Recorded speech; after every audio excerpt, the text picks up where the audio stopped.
आइए जानते हैं आज की कुछ अंतर्राष्ट्रीय खबरों को। पहले एक नजर आज की हेडलाइंस पर। बम गिरता देख कांप गई मैं, ईरान से यूपी लौटी महिला ने बताया मंजर। इंदौर पहुंची शिलोंग पुलिस को मिले नए सबूत, ब्लैक बैग से खुलेगा कत्ल का राज। गोवा से लेकर आगरा तक, चेन्नई से लेकर पटना तक झमाझम बारिश। नालायक बेटे को राजनीति में उतार देते हैं, तेजस्वी के दामाद वाले बयान पर जीतनराम मांझी का पलटवार। ईरान इजराइल जंग के बीच अबू आजमी का बड़ा बयान। इस्लामिक भाई ईरान पर अमेरिकी हमले से बुरा फंसा पाकिस्तान। भारत ने कैसे कनाडा को खालिस्तानी आतंकवादियों पर झुकने को मजबूर किया। पीएम मोदी ने ईरान इजराइल युद्ध रोकने को लेकर की बड़ी पहल, राष्ट्रपति पेजेश्कियान से की बात। वर्ल्ड वाइज आमिर खान की फिल्म सितारे जमीन पर हिट हुई या पिट गई, कमा डाले इतने करोड़ रुपए। ऋषभ पंत के पास अपना कंप्यूटर है जिसे चलाना सिर्फ उसी को आता है।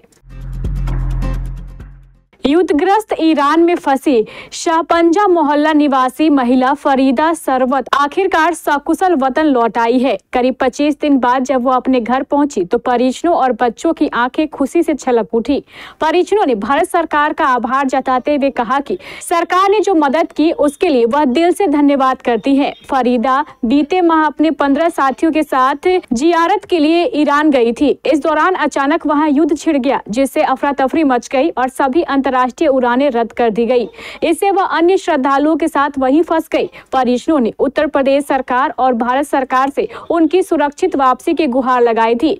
भारत लौटने के बाद एक निजी चैनल से बातचीत में फरीदा ने बताया कि जैसे ही वापसी की तैयारी कर रही थी तभी युद्ध शुरू होने की सूचना मिली। सभी उड़ानें रद्द कर दी गई। भारत के अन्य नागरिकों के साथ मिलकर एम्बेसी से संपर्क किया गया। सांत्वना तो मिली, लेकिन जब आंखों के सामने बम गिरते थे तो दिल दहल जाता था। डर था कि वतन लौट भी पाएंगे या नहीं। मध्य प्रदेश के इंदौर के कारोबारी राजा रघुवंशी हत्याकांड में अब पुलिस जांच एक अहम मोड़ पर पहुंच चुकी है। शिलोंग पुलिस रविवार को इस केस में सह सहयोगी शिलोम जेम्स को लेकर इंदौर के MR3 स्थित हरे कृष्णा बिहार सोसाइटी के उस फ्लैट में गई जहां सोनम रघुवंशी वारदात के बाद कुछ दिन तक रुकी थी। यहां से उसका काला बैग गायब हो गया था। यही बैग अब हनीमून हत्याकांड का सबसे बड़ा राज बन गया है। शिलोम जेम्स इंदौर में प्रॉपर्टी डीलर का काम करता था। सूत्रों के मुताबिक शिलोम जेम्स ने सोनम रघुवंशी के कहने पर काला बैग ठिकाने लगाया था। उसी बैग में हत्या से जुड़े कई अहम सबूत, नकदी, मोबाइल और अन्य दस्तावेज मौजूद थे। जब शिलोंग पुलिस ने फ्लैट की तलाशी ली तो वहां से सिर्फ जले हुए अवशेष ही बरामद हुए। अब इन्हीं अवशेषों को फोरेंसिक जांच के लिए FSL टीम ने कब्जे में ले लिया है। जांच एजेंसियों को शक है कि शिलोम जेम्स ने हत्या के सबूत मिटाने की साजिश के तहत उस काले बैग को जलाया था। मॉनसून लगभग पूरे देश में फैल चुका है। 22 से 28 जून 2025 तक देश के कई हिस्सों में भारी बारिश की संभावना है।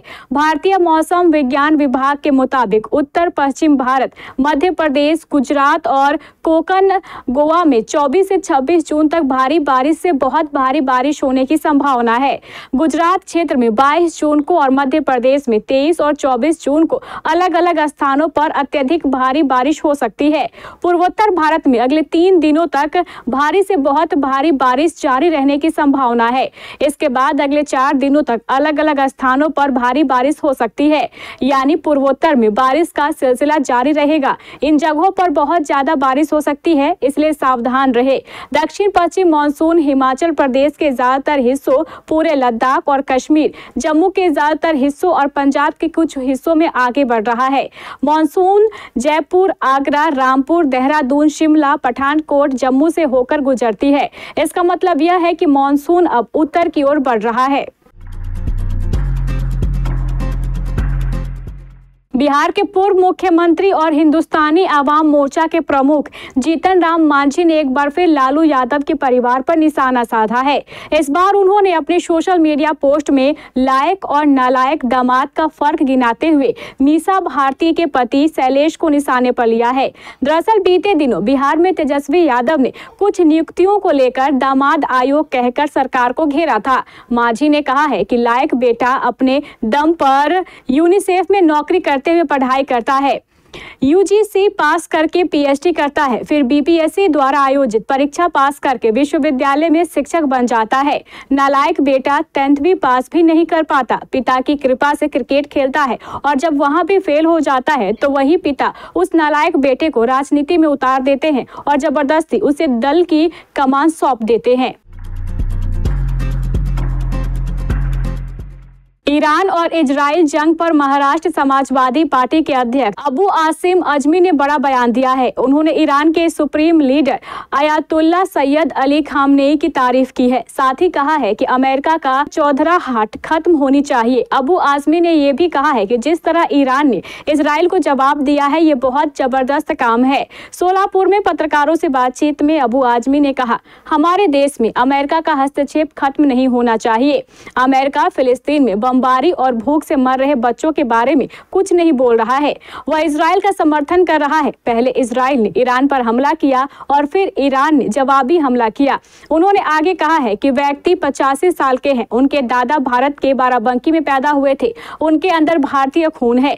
जिस तरह से उसने इजराइल को जवाब दिया है, मैं उन्हें बधाई देता हूँ। पहले अटैक इजराइल ने किया, लेकिन जिस तरीके से ईरान ने उसका जवाब दिया है, ये बहुत ही जबरदस्त काम है।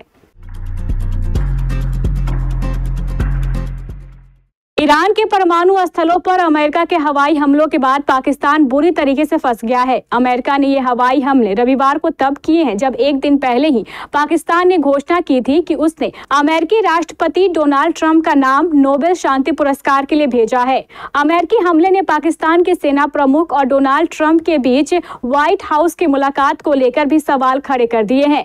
सवाल उठने लगा है कि क्या आसिम मुनीर को बुलाकर अमेरिका ने पहले ही पाकिस्तान का मुंह बंद करने का इंतजाम कर दिया था। पाकिस्तान तेहरान को अपना इस्लामिक भाई कहता है और अब उसी भाई के खिलाफ अमेरिका ने हमला बोल दिया है।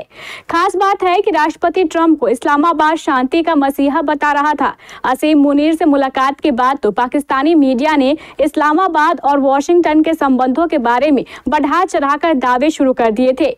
यहाँ तक कि दावा कर दिया गया कि आसिम मुनीर ने अमेरिका को ईरान पर हमला न करने के लिए मना लिया है। भारत के लगातार दबाव के बाद कनाडा की एक खुफिया एजेंसी CSIS ने खालिस्तानी चरमपंथी के खिलाफ एक रिपोर्ट जारी की। इस रिपोर्ट में साफ साफ कहा गया है कि खालिस्तानी चरमपंथी कनाडा के लिए खतरा है। भारत हमेशा से यही कहता रहा है कि कनाडा में बैठे कुछ सिख अलगाववादी भारत के खिलाफ गलत काम करते हैं। अब कनाडा ने भी इस बात को मान लिया है। यह रिपोर्ट 18 जून को आई थी। उसी दिन भारत के प्रधानमंत्री नरेंद्र मोदी और कनाडा के प्रधानमंत्री मार्क कार्नी G7 शिखर सम्मेलन में मिले थे। वहां दोनों नेताओं ने मिलकर यह वादा किया कि वे आपस में रिश्ते और मजबूत करेंगे। अब कनाडा की खुद की रिपोर्ट ने उसे सतर्कता बरतने पर मजबूर कर दिया है। भारत की तरफ से पीएम मोदी ने हमेशा से कनाडा में खालिस्तानियों के मुद्दे को उठाते आए हैं। उन्होंने कनाडा सरकार से सख्त एक्शन लेने को कहा है। हालांकि ट्रूडो सरकार ने हर बार इसे नजरअंदाज किया, लेकिन जैसे ही सरकार बदली और भारत का दबाव काम आ गया। भारत के लगातार दबाव के बाद कनाडा की खुफिया एजेंसी CSIS ने पड़ताल शुरू की और फिर सच्चाई सामने आ गई। ईरान इजराइल जंग का आज 10वां दिन है। 13 जून से शुरू हुए इस युद्ध में दोनों देशों में भारी तबाही मची है। बीती रात अमेरिका भी इस युद्ध में कूद पड़ा। अमेरिका ने ईरान के परमाणु ठिकानों पर हमला किया है, जिससे यह जंग और तेज होने के आसार है। इसी बीच भारत के प्रधानमंत्री नरेंद्र मोदी ईरान इजराइल के बीच जारी युद्ध को समाप्त करने को लेकर बड़ी पहल कर रहे हैं। पीएम मोदी ने ईरान के राष्ट्रपति मसूद पेजेश्कियान से फोन पर बात की है। इस बात की जानकारी देते हुए पीएम मोदी ने एक्स पर लिखा, हमने मौजूदा हालात पर विस्तार से चर्चा की। हाल की घटनाओं में बढ़ते तनाव पर गहरी चिंता जताई। हालात को कुछ शांत करने की कोशिश की। दोनों देशों के बीच बातचीत और कूटनीति को आगे बढ़ाने की जरूरत है। आमिर खान और जेनेलिया देशमुख की फिल्म सितारे जमीन पर 20 जून को बड़े पर्दे पर रिलीज हुई। फिल्म को दर्शकों के साथ साथ समीक्षकों से भी बेहद सकारात्मक प्रतिक्रिया मिली। RS प्रसन्ना के निर्देशन में बनी यह फिल्म 2007 में आई तारे जमीन पर का सीक्वल है। ओपनिंग डे पर भारत में इसने करीब 11 करोड़ रुपए का नेट कलेक्शन किया। अब इस फिल्म ने वर्ल्ड वाइड कितनी कमाई की है ये आपको बताते हैं। सितारे जमीन पर ने वर्ल्ड वाइड कोई खास कमाई नहीं की। सैकनिल की रिपोर्ट के मुताबिक दूसरे दिन मूवी ने 50 करोड़ रुपए की कमाई कर ली है, जबकि घरेलू बॉक्स ऑफिस पर इसने 30 करोड़ 90 लाख रुपए का बिजनेस किया है। इस फिल्म से आमिर ने 10 नए चेहरे को बॉलीवुड में लॉन्च किया है, जिनके नाम अरुण दत्त, गोपी कृष्ण वर्मा, संवित देसाई, वेदांत शर्मा, आयुष भंसाली, आशीष पेडसे, सिमरन मंगेशकर, ऋषि शाहनी, ऋषभ जैन और नमन मिश्रा है। वही फिल्म OTT पर रिलीज नहीं होगी। आमिर खान ने अपने Amazon प्राइम वीडियो ने OTT पर रिलीज करने के लिए 120 करोड़ रुपए का ऑफर दिया था, जिसको उन्होंने रिजेक्ट कर दिया। ऋषभ पंत ने हेडिंग्स में जारी इंग्लैंड के खिलाफ दूसरे टेस्ट के दूसरे दिन अपनी अपारंपरिक बल्लेबाजी से दर्शकों का भरपूर मनोरंजन किया। भारत के उप कप्तान ने मात्र 178 गेंदों पर 12 चौकों और 6 छक्कों की मदद से 134 रन की साहसिक पारी खेली। पैडल स्वीप शतक के बाद की कलाबाजी पंत की यादगार पारियों में कलात्मक और पागलपन दोनों ही समान रूप से देखने को मिले। पंत के इस कमाल के प्रदर्शन के बाद भारत के पूर्व हेड कोच रवि शास्त्री ने मजेदार बयान दिया है। रवि शास्त्री ने कहा, ऋषभ पंत आंकड़ों के खेल को खूबसूरती से खेलते हैं। वह अपने तरीके से खेलता है। वह तेजी से अपने खेल में बदलाव लाने में माहिर है। उसका अपना कंप्यूटर है और उसे ही पता है कि वह कैसे काम करता है। यह उसका USP है। इससे गेंदबाज दबाव में आते हैं और वह सुपर हिट हो जाता है। असली मनोरंजन करने वाला और मैच विनर।